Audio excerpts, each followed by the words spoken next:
What you're about to see is taken from Rebel Base, IGN's weekly Star Wars show.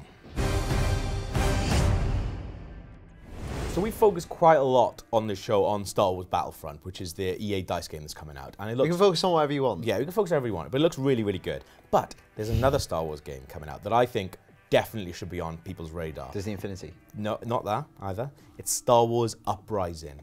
Now, this is kind of like a Knights of the Old Republic style thing where you make a character. Yeah. It's kind of like Diablo-based gameplay, like all online stuff, and it's set between Return of the Jedi and The Force Awakens. Now, at first glance, you look at it and you think, okay, there's not much to that. Like, if you're not into those kind of like clicky button games, which is what I call them, you're probably not going to be. That's the thing. Technical. Yeah, exactly. If you're not into those, when you look at it first glance, you think, no, that's not for me. Yeah. But like, it's canon.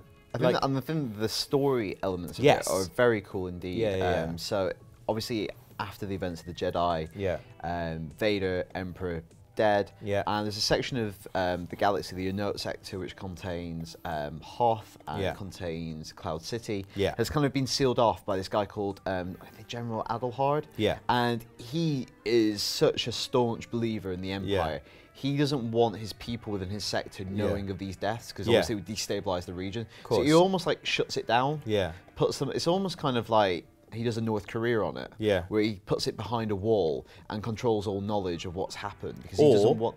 M. Night Shyamalan's The Village. Both great movies, The Village and North Korea, and it's a different points of reference there. So he's controlling all information. Yeah. And obviously there's no rebels really in that sector because they lost the Battle of Hoth. Of course. And they left that sector. Yeah. So it seems like the uprising comes from within? Yeah, from within, a bunch of bounty hunters, criminals. Pirates. And they kind of form their own tenuous rebel alliance, which is cool, I think. Yeah, no, definitely. I think that's what I think is really good about it. It's canon, but you can still create your own character within that and sort of build him up sort of RPG style. I think that's really, really good. Yeah, and they said like, when you're not in the equivalent of dungeon, it's kind of like a BioWare game. Yeah. Kind of a Mass Effect, you're talking to people, you're developing your character. Once you go into the equivalent of a dungeon, it is Diablo style. Yeah. Which is cool. I really like 4 player as well. And the designers have had access to like really private things about like the storyline, including stuff to The Force Awakens. So you'd think, they've been told specifically like, oh no, that can't happen because this and this is happening in The Force Awakens, which is pretty exciting that they're accessing that. And almost like there's so much stuff that's going to be like bridging the gap. And I think this is going to be quite a big thing as well. Yeah, I think we're excited, once like the end of August onwards, going into December time for The Force Awakens, we've got several things coming out that are going to really help us fill in those gaps because they just want to, it's great marketing for the movie, but it's actually great stuff anyway. And the Greg Rucka comics coming out, which is set after Jedi. Aftermath, the novel's coming out. So we're going to have a lot of stuff around that time to help us fill in the kind of the gaps. Definitely, yeah. And I think, at first glance, when I first got sent this trailer, I looked at it and I thought, that just isn't for me. When you start reading about it, you think, actually, there's way more to this little game than it looks. And there's people working on it who've worked on some really big Star Wars games in the past. Yeah. Like, and really good games as well. Yeah, like we should say, I don't think we've said it, it's kind of elephant in the room. It's a mobile game. Yes. Which, I saw this a lot this week. Rayman Adventures was announced. And a lot of people were like, but there's a catch, it's on mobile. Yeah. And it's not like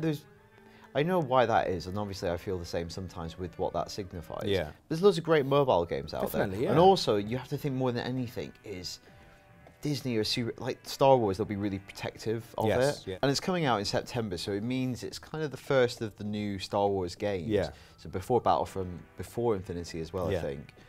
So, they're not going to want it to be a dud. No, definitely not. And obviously, I don't think it will be. Nobody wants to make any project, but it's just Star Wars so protective of it. Yeah. I think they'll put a lot into it. Definitely, yeah. So as you say, it's coming out in September. You can register now, and the cool thing, if you register now, you can start voting for items that are going to be available in game.